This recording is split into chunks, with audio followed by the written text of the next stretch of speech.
आदाब नाजरीन, मैं सनम एजाज और आप देख रहे हैं मुद्दा सनम के साथ।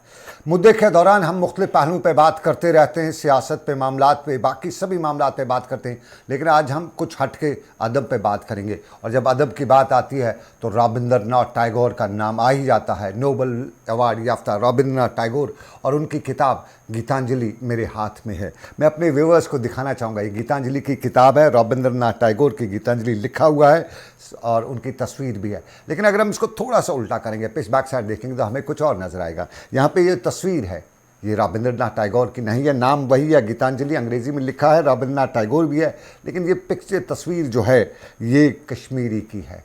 तो साफ जाहिर है कुछ बात है जो हम पढ़ेंगे, हम इसको बताएंगे। तो आपने अक्सर देखा होगा, या तो रविंद्रनाथ टैगोर का ताल्लुक बंगाल से था, उनकी रविंद्रनाथ टैगोर ने जो किताब लिखी थी गीतांजलि, दुनिया में उसको एक नाम मुकाम मिला, वो अंग्रेज़ी ज़ुबान में थी। लेकिन ये जो किताब है मेरे हाथ में, नाम गीतांजलि है, लेकिन अंदर जो अल्फाज हैं, शब्द हैं, जिसे हिंदी में कहा जाता है, ये अंग्रेज़ी में नहीं, किसी और भाषा में। मैं ज़रा पढ़ के सुनाता हूँ पहले। वो ये इंतसाब जो होता है हर किताब का, इंट्रोडक्शन जिसे हम कहते हैं, वो है। और इंतसाब अगर मैं पढ़ूँ तो ये आप सुनिएगा। ज़ुबान है पन्नेस बाबसब अलहाज अब्दुल सुबान मीर तो माज हिंद नाव ये हिंद साइस्तल सोन गर फलान तो फबान छ यह दिन शुरन तो जुरिन हिंद नाव ये लोल सदरस अंदर बह हमेश यर गछान छुस। ये कश्मीरी के अल्फाज हैं, तो समझ लीजिएगा गीतांजलि कश्मीरी में है। अब ये आप दूसरा परेशान सोच सकते हैं कि कहाँ से आ गया रविंद्रनाथ टैगोर, उसने कहाँ से कश्मीरी सीखी, वो कब कश्मीर आया? तो बिल्कुल नहीं, आपको बताएं गीतांजलि का ट्रांसलेट जो किया है वो कश्मीर की एक शख्सियत ने किया है। नाम ये बारामूला ज़िले के आसपास का इलाका, तिलगाम का इलाका है, वहाँ के रहने वाले शबनम तिलगामी और आज के मुद्दा में मेरे साथ मौजूद हैं। बहुत बहुत शुक्रिया शबनम तिलगामी साहब आज के इस प्रोग्राम में मुझे ज्वाइन करने के लिए, बहुत शुक्रिया आपका। शबनम तिलगामी को हम ट्वीट भी दिखाएंगे। जम्मू कश्मीर के लेफ्टिनेंट गवर्नर मनोज सिन्हा ने कल रात को ट्वीट भी किया है और उसमें उन्होंने मुबारकबाद दी। और कल जो साहित्य अवार्ड्स का ऐलान किया गया उनमें 4 नाम आए हैं और इन 4 नामों में वीना गुप्ता जी, मैम जम्मू से, ताल्लुक नहीं जम्मू कश्मीर है, इन्हें ड्रामा कैटेगरी में कल साहित्य अवार्ड से नवाजा गया है। और इसमें फ़ारूक फिराक साहब हैं, ये लिटरेसी कैटेगरी में है, क्रिटिसिज्म में है, इन्हें भी अवार्ड से है। और फिर अगर निर्मल विनोद की बात करें तो इन्हें भी साहित्य अकादमी अवार्ड से नवाजा गया है। और फिर शबनम तिलगामी जो आज के मेरे प्रोग्राम के मेहमान मेरे साथ स्टूडियो में मौजूद हैं, उन्हें भी इस अवार्ड से नवाजा गया है। और फिर विनोद गुप्ता मेरे साथ जम्मू से, दिल्ली से, बैंगलोर से ऑनलाइन ज्वाइन करेंगे और शबनम तिलगामी मेरे साथ स्टूडियो में है। शबनम बहुत बहुत शुक्रिया। अब आप मुद्दे की बात पे आते हैं और मुद्दे में ज़रा बताइएगा, आपने कश्मीरी ज़ुबान के लिखने वाले हैं, जानने वाले हैं, पढ़ने वाले हैं, सब कुछ, ये गीतांजलि का कश्मीरी तर्जुमा करना कैसा ख्याल आ गया आपको? औज़ु बिल्लाहि मिनश शैतानिर रजीम, बिस्मिल्लाहिर रहमानिर रहीम, अल्लाहुम्मा सल्लि अला सय्यिदिना मुहम्मदिन व अला आलि सय्यिदिना मुहम्मदिन व अस्हाबि सय्यिदिना मुहम्मदिन व बारिक व सल्लिम अलैहिम। आपका मुझे स्टूडियो में बुलाना, इसके लिए मैं आपका बहुत ही मशकूर व ममनून हूँ। और मैं सबसे पहले अल्लाह ताला का शुक्रगुज़ार हूँ और बेशुमार दुरूद व सलाम अपने हुज़ूर सल्लल्लाहु अलैहि वसल्लम पर भेजता हूँ कि उन्हीं की वजह से बदौलत मैं कुछ कर सका और मैं कुछ लिख सका। आप जानते हैं कि कश्मीरी ज़ुबान एक बड़ी तादाद में बोलने वाले लोगों की ज़ुबान है, बल्कि इस ज़ुबान की बहुत पुरानी हिस्ट्री है। कई ज़बानों की जो मतलब कई ज़बानों की जो बरसगीर हिंदू पाक में हैं, या दुनिया की बहुत सी ज़बानें ऐसे हैं जिनसे ज़्यादा इसकी उम्र है। बहुत सी ऐसी ज़बानें दुनिया में आई जो नई आई, 200 साल 300 साल 500 साल पहले, लेकिन ये इस ज़बान की हिस्ट्री जो है वो 5000 साल पुरानी है। इसमें अगर हम ढूंढ लेंगे, इसमें जो लिटरेचर मिलता है, जो मिलेगा वो शायद कहीं नहीं मिलेगा। लेकिन जो हम लोग हैं, कश्मीरी लोग हैं, कश्मीरी बोलने वाले लोग हैं, हमने क्या किया, अपनी ज़ुबान की तरफ मेरे ख़्याल में इतनी तवज्जो नहीं दी जितनी देनी चाहिए। क्योंकि मैं थोड़ा सा लिखता हूँ, एक मामूली सा कलमकार हूँ, और वो कलमकार होने के नाते मुझे कोशिश करनी चाहिए थी कि मेरी ज़ुबान को, मेरी मादरी ज़ुबान को इसमें ज़्यादा से ज़्यादा फ़ायदा मिले, ये ज़्यादा अच्छी ज़बान बने, इसमें जो दुनिया का अदब है वो इसमें पहुंच जाए। तो सनम साहब, मैंने इस बाद में क्या किया, मैंने एक दिन गीतांजलि, मुझे एक मौका मिला गीतांजलि किताब पढ़ने का। रविंद्रनाथ टैगोर साहब का 150वां जन्म दिन था, चल रहा था कोलकाता में। तो मुझे भी वहाँ पे कोलकाता में एक हफ्ते के प्रोग्राम में जाने का एक मौका मिला। वहाँ से मैंने जब रविंद्रनाथ टैगोर जी के बारे में पढ़ा, सुना, उन जगहों पे गया जहाँ पे उन्होंने जन्म लिया है, जो रोशांको, उस मकान में गया, उस जगह पे गए, उस कमरे में गया, और जहाँ पे वो शांति निकेतन, जहाँ पे वो बापू महात्मा गांधी जी के साथ मिला करती थी, शांति निकेतन पे, उस जगह पे बैठा मैं। उनकी वो गाड़ी देखी जिस गाड़ी में रविंद्रनाथ टैगोर सफ़र किया करते थे। उस ज़माने में बहुत कम गाड़ियाँ थी, वो चलते थे उन गाड़ी में। रविंद्रनाथ टैगोर जी जो है वो अपने ज़माने के बहुत ही बड़े स्कॉलर रहे हैं। तो मुझे ख्याल आ गया क्यों ना मैं ये किताब पढूं। तो मैंने वहीं से ये किताब खरीदी। बंगाली तो मुझे आती नहीं थी, तो मैंने इंग्लिश तर्जुमा उसको, जिसको नोबेल प्राइज़ मिला है इसका, तो मैंने वो ख़रीदी वहाँ से।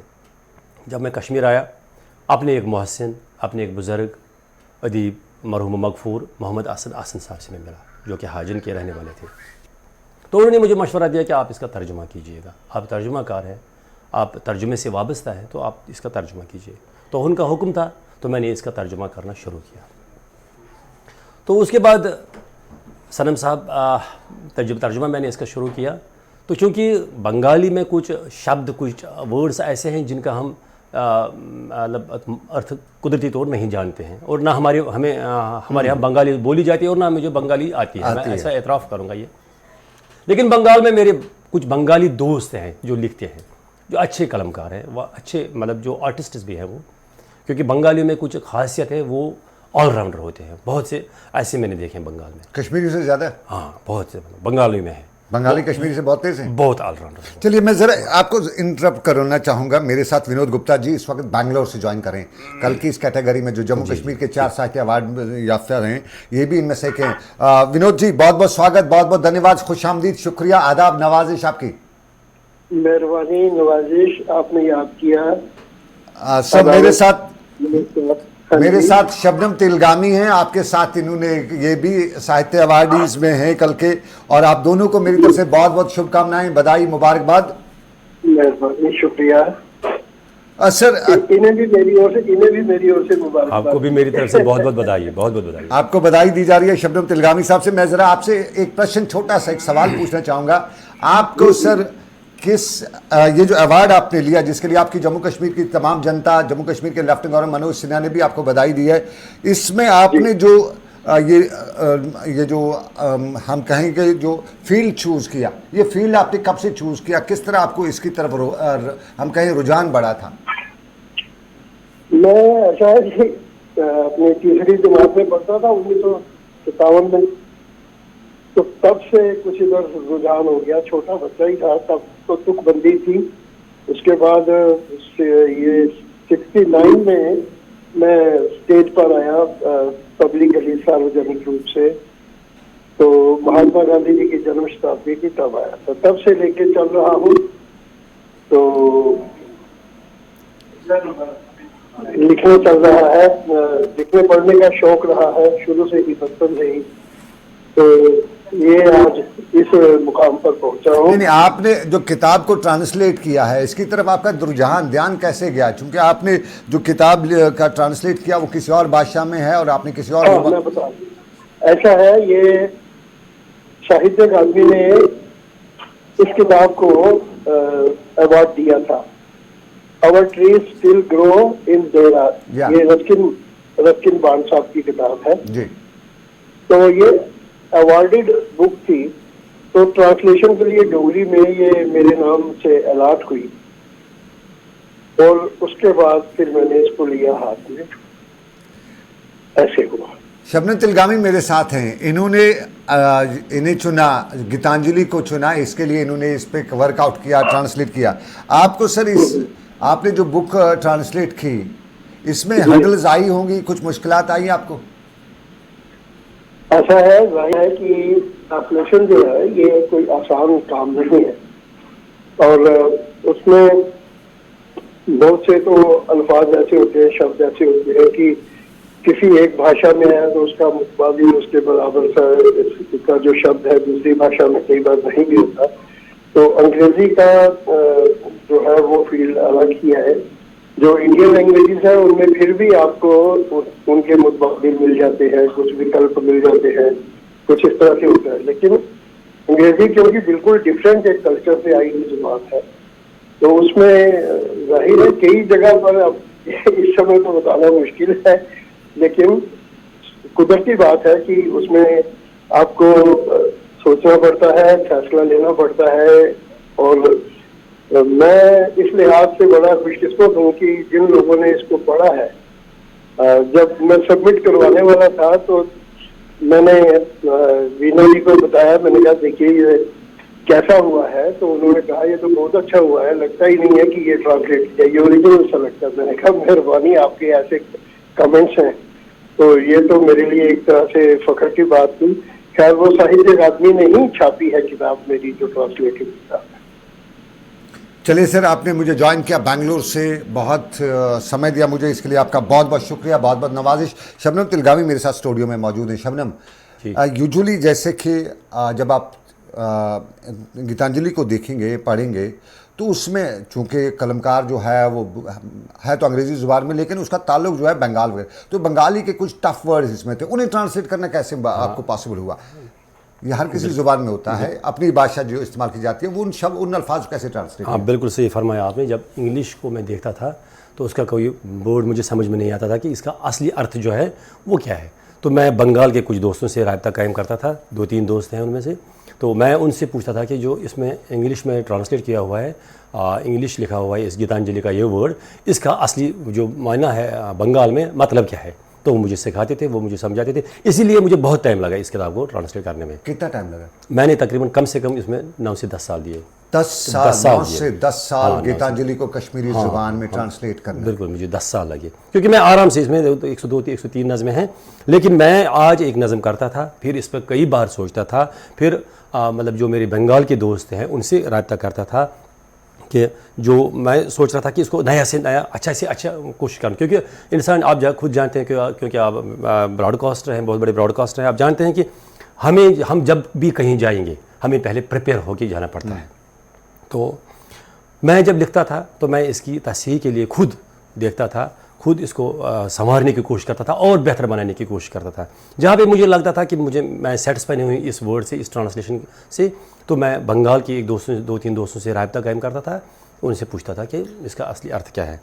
और शबनम तिलगावी, मुझे एक और सवाल आपसे पूछना है जी, और मैं ये आपसे पूछना चाहूँगा, लेकिन उससे पहले मैं एक छोटा सा तिजारती वक्फा लेता हूँ। 10 सेकंड का एक छोटा सा कमर्शियल ब्रेक है, हम ब्रेक के बाद मिलेंगे शबनम तिलगावी और मुद्दे में हम बात करेंगे साहित्य अवार्ड 4 हमारे विनर्स, उनके नाम भी आपको दोबारा बताऊंगा, लेकिन पहले एक छोटा सा तिजारती वक्फा। ये जिस्म, ये जिल्द सब मिट्टी से बने। नहीं, जिल्द तो प्रोटीन से बनी है ना अम्मी? हाँ, जिल्द में 60% प्रोटीन है और ये है क्लिनिक प्लस साबुन, इसमें भी प्रोटीन है। जिल्द में प्रोटीन, साबुन में भी प्रोटीन। क्लिनिक प्लस का पहला प्रोटीन से लैस साबुन जो दे सेहतमंद दमक। आज कुछ अलग रियाज करते हैं, सुरों के साथ नहीं, चुस्कियों के साथ करते हैं। सुकून से बैठना भी एक कला है, आज इसी का रियाज करते हैं। महताज। बहुत शुक्रिया। तजारती वक्फे के बाद मैं सनम एजाज, मुद्दा देख रहे हैं आप, और आज हमारे लिए जम्मू कश्मीर के लिए फ़ख्र की बात है। 4 जम्मू कश्मीर की शख्सियत साहित्य अवार्ड के लिए मुंतखब हुई हैं, उनको साहित्य अकादमी अवार्ड से नवाजा जा रहा है। विनोद गुप्ता इनमें एक शख्सियत हैं, दूसरे हमारे साथ फारूक फयाज साहब हैं, और इसके साथ साथ निर्मल विनोद जो हैं और शबनम तिलगावी हैं। और इन 3 में से निर्मल जी मेरे साथ, विनोद गुप्ता जी मेरे साथ लाइव नशरियात में मौजूद थे, और फिर शबनम तिलगावी मेरे साथ स्टूडियो में मौजूद हैं। शबनम से बात कर रहे हैं। शबनम ने गीतांजलि का कश्मीरी ट्रांसलेशन किया। बहुत शुक्रिया शबनम दोबारा ज्वाइन करने के लिए। मैं एक सवाल आपसे जानना चाहूँगा, जब भी कोई आदमी कुछ लिखता है तो अगर हम देखें तो कहीं ना कहीं कुछ फ़िलासफ़ी भी उसमें होती है, और वो किसी आदमी की फ़िलासफ़ी समझना बहुत डिफ़िकल्ट होता है, उसने किस कंटेक्स्ट में वो लिखा है, ये कई बार मुश्किल होता है। क्या गीतांजलि जो अंग्रेजी में लिखी हुई है उसको जब आप ट्रांसलेट करे थे तो कुछ इस तरह के इवेंट्स आपके सामने आए कि आपने को कुछ अल्फाज, कुछ सेंटेंसेस ऐसे लगे कि इनके पीछे फ़िलासफ़ी, और चूँकि ये लिखने वाला रवींद्रनाथ टैगोर है तो फ़िलासफ़ी होगी, तो इस फ़िलासफ़ी को समझने में आपको कितनी दिक्कत आई? बिल्कुल नहीं, क्योंकि मुझे जब रवींद्रनाथ टैगोर जी को पढ़ा मुझे कोई ख़ास दिक्कत नहीं आई, क्योंकि मैंने देखा कि रवींद्रनाथ टैगोर जी जो हैं वो खुदा की वहदानियत को बयान करते हैं और इंसानियत को, ये दो चीज़ें उनकी शायरी में मिलती हैं। मुझे अपनी लाला अरफा का एक वचन उनका याद आता है, उनका एक वाक, वो है गोरन दुबनम कुनी वचन नेब्रु दुबनम अंदर अचुन सुई में लैलगो वाक्त वचन तब है तुम नंगाई नचुन। मुझे इसी का ट्रांसलेट कर दीजिए उर्दू में, ताकि बहुत ये बड़ा शेर है, इसके बड़ा मुद्दा मकसद जरा बता दीजिए हमारे दर्शकों को। इसी तरह टैगोर एक इंसान से कहता है कि हाँ, मैं इसका भी ट्रांसलेशन करने की कोशिश करूँगा, कोशिश को ज़रूर करूँगा। तो इसी तरह टैगोर ने एक इंसान को बार बार कहा है अपनी शायरी में कि आप अपने अंदरून में झांकिए, अपने अंदरून में जाइए, आप खुदा को वहाँ मत देखिए जहाँ पे आप उसको ढूंढ रहे हैं, भगवान को वहाँ पे मत ढूंढने की कोशिश करें।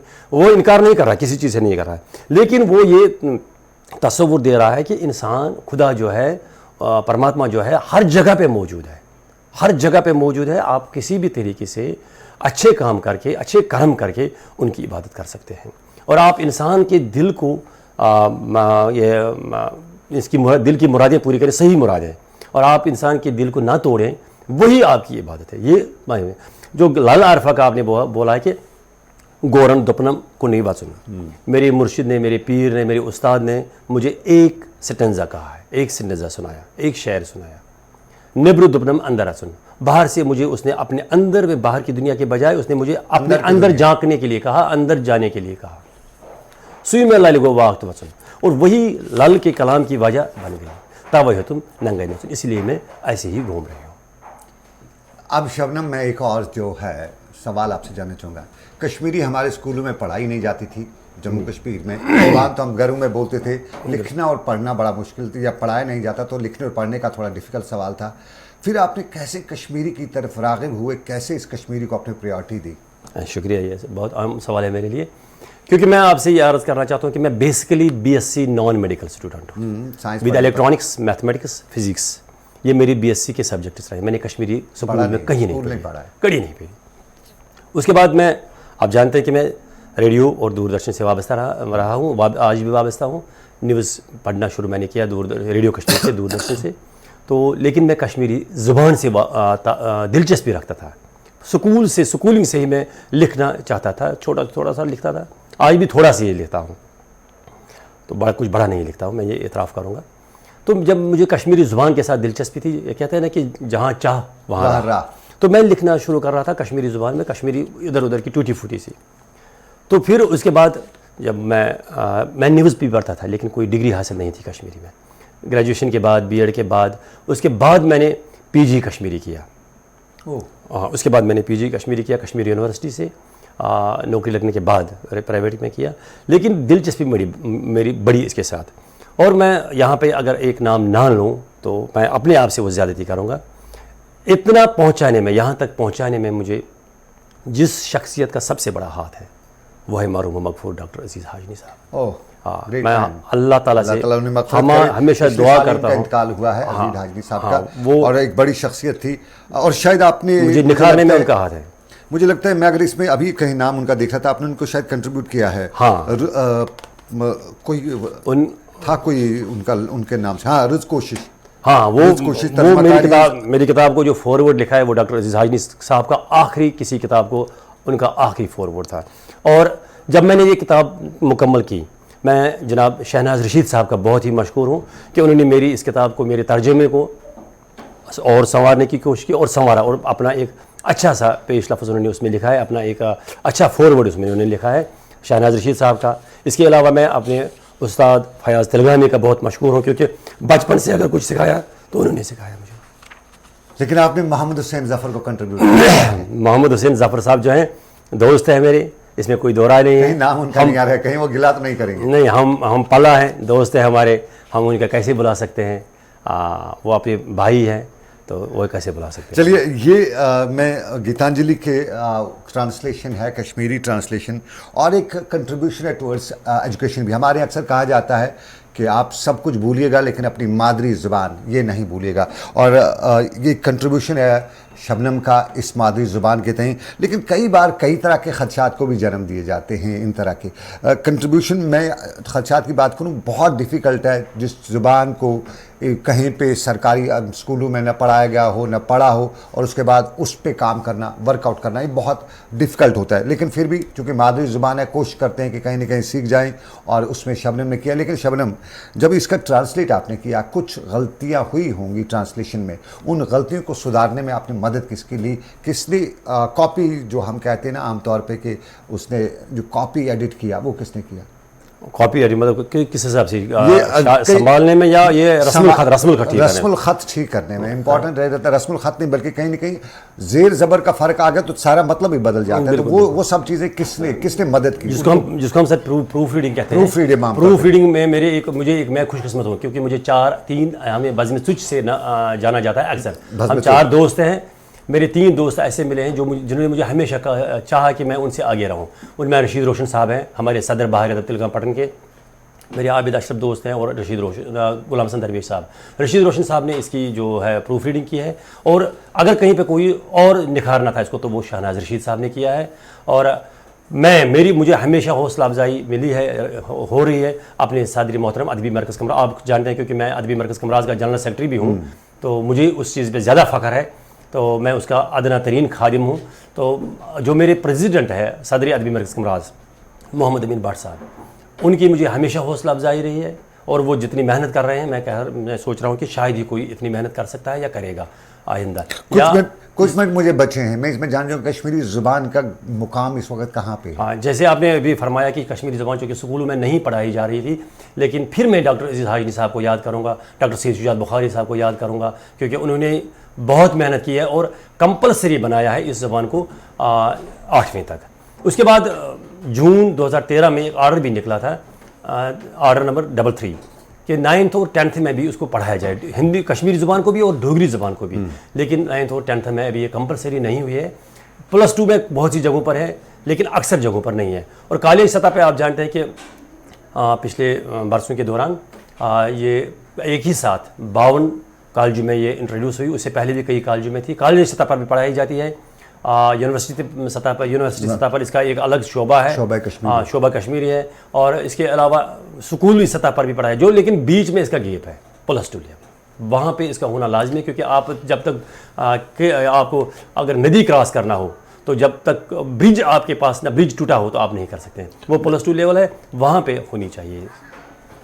शबनम, वक्त इजाज़त नहीं देता, बहुत बड़ी बातें करनी है। गीतांजलि तो लिखी है रवींद्रनाथ टैगोर ने, लेकिन इसका कश्मीर में तर्जुमा जो है वो शबनम तिलगामी ने किया है। मेरे साथ आज के प्रोग्राम में थे। शबनम, ओवरऑल लास्ट के कुछ सेकंड हमारे पास बचे, मैं जानना चाहूँगा कितनी खुशी हुई आपके दोस्तों को जब आपका नाम कल ये सब लिस्ट में आया? मुझे बहुत खुशी हुई, क्योंकि मेरा एक दोस्त का ही नाम आएगा तो साहब जाहिर है मैंने उसी टाइम अपने दोस्तों को फ़ोन कर बताया कि क्या कमाल किया इसने, ज़रा बताइएगा। आप ज़रा बताइए कितनी आपके दोस्तों ने रेस्पॉन्स दिया? मुझे लगता है कि मुझसे ज़्यादा मेरे दोस्तों को, मेरे परिवार को, मेरे वालिदैन को, मेरे वालिदैन को तो खुशी होना ही थी। तो जो उनके बच्चे हैं, उनके जो मेरे वालिदैन के बच्चे हैं, उनके पोते नवासे वगैरह, तो उनको होना ही थी क्योंकि फैमिली में। लेकिन मुझे बहुत से दोस्त, सैकड़ों में, आज मुझे पता चला कि मुझे मेरे दोस्त कितना चाहते हैं। इस बात का मुझे कल से बहुत ज़्यादा एहसास है, बहुत ज़्यादा, कि मेरे दोस्त, अक्सर दोस्त मुझे कितना चाहते हैं। और मैं उन सभी दोस्तों का मशकूर हूँ जिन्होंने मुझे कल से विश किया, जो आप खुशी से फूली नहीं समा रहे हैं। चलिए, आपकी दोस्तों की मंडली अल्लाह ताला कायम रखे, और इस उम्मीद के साथ कि ज़िंदगी में जो भी मुकाम आए आप उस पर फूलते फलते रहें, और इसी तरह ज़िंदगी में आगे कारवान जो है आपका बढ़ता रहे, बनता रहे। और माँ बोली जैसे आमतौर पर कहा जाए, तो उसकी खिदमत करने का अगर मौका मिलता है उसकी खिदमत करें। शबनम, आप मेरे प्रोग्राम में आए, आज के मुद्दा में हमने आपसे बात की और आपने इतनी तकलीफ़ हमें आपको तकलीफ़ दी, इसके लिए आपका बहुत बहुत शुक्रिया। तो फिलहाल शबनम, आज के इस प्रोग्राम से मैं आने के लिए शुक्रिया। तो मुझे दीजिएगा इजाज़त, इस वादे के साथ कि ऊपर वाले की रही मर्ज़ी, फिर करेंगे मुलाकात। अल्लाह आपका मेरा सबका निगहबान हो। अल्लाह हाफिज़।